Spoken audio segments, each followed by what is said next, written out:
Hello guys, it's been a while, and thanks to those that have stuck around on my small second channel. I've actually got a main channel that I'm trying to grow out, that we do a lot of Souls stuff from software, so if that's your thing, check that out. But this video is, let's talk about the Battlefield 2042 Beta and what my final thoughts were.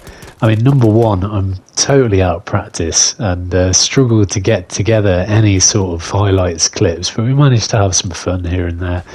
I really did struggle. I've been out of the sort of large scale warfare game for quite a while, and it sort of made me want to get back into it. You know, playing a large scale warfare type mode like Conquest, it is very different to your skirmishes. I was playing a lot of Battlefield 4 Domination on the channel a while ago, and I've got a playlist for that if you haven't seen that. So I was sort of used to these, you know, mano-mano, 12v12 type matches and that sort of frenetic gunplay that you get with that. So yeah, I was totally out of practice with large-scale warfare, and you do have to think very differently. You know, if you're just running around like a blue-ass fly, you're just going to get took out. But yeah, let's get into it. So I think let's get the bad out of the way first. There are some serious bugs in the beta, and it is frequent for me. You know, changing settings in the menu just doesn't seem to work. It does different things to what you intended. So I'm trying to put on legacy stick mapping, whereby I crouch by clicking in R3, because that's always how I've played since Battlefield Bad Company 2. And every time I do that, it's broken. I can't move from left to right for some reason.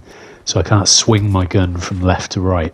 So that was a bit of a frustrating bug, because I wasn't able to play as comfortably in how I've been playing for years. There's other things like colorblind options will just turn on randomly. So a lot of the config settings are just all over the place. There also doesn't seem to be any aim assist. So for console players, and I know PC sort of give us a lot of flack for the fact that we've got aim assist on console. To be honest with you, aiming on a mouse pad, once you're used to it, it's like putting your own finger on the screen and tapping it. It's so, I used to play PC, and it just feels really autonomous and tangible. So playing on console, you do need that bit of aim assist, so I'm not sure why that's absent. You know, I don't need it heavy, but just that little bit of drag towards the enemy, particularly on these huge maps, would really help. So it was proper hardcore trying to get these long distance shots, which you're seeing me do now. So I almost got, you know, that was a success for me to land those sort of shots. While this is up, let's talk about the grappling hook. This is all I played. I loved this class. I love the idea that you could zip into different tactical opportunities and sort of get out of danger quickly. I think it's absolutely great. I also like the engineer with the turret. I think that's got a lot of tactical potential. So actually, you know, I'm an old school Battlefield player. I've played since the Bad Company 2 days. I'm all good with these sort of specialists that they've got. This seems quite cool. And I like the fact you can mix up your loadout based on that. So far I'm liking it. I know there's a bit of vitriol around it, but personally I like it.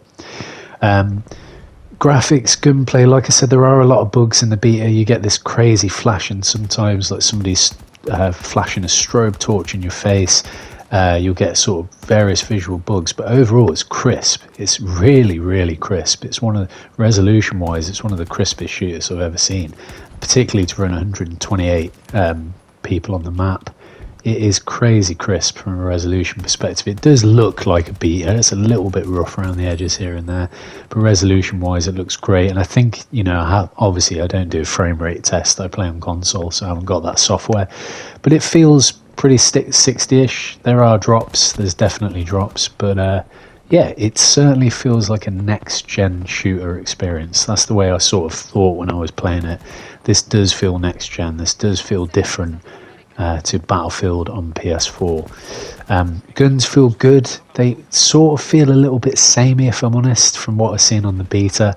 I hope there's a bit more variance to the sort of sound design and the feel of the guns in your hand once we hit the full release.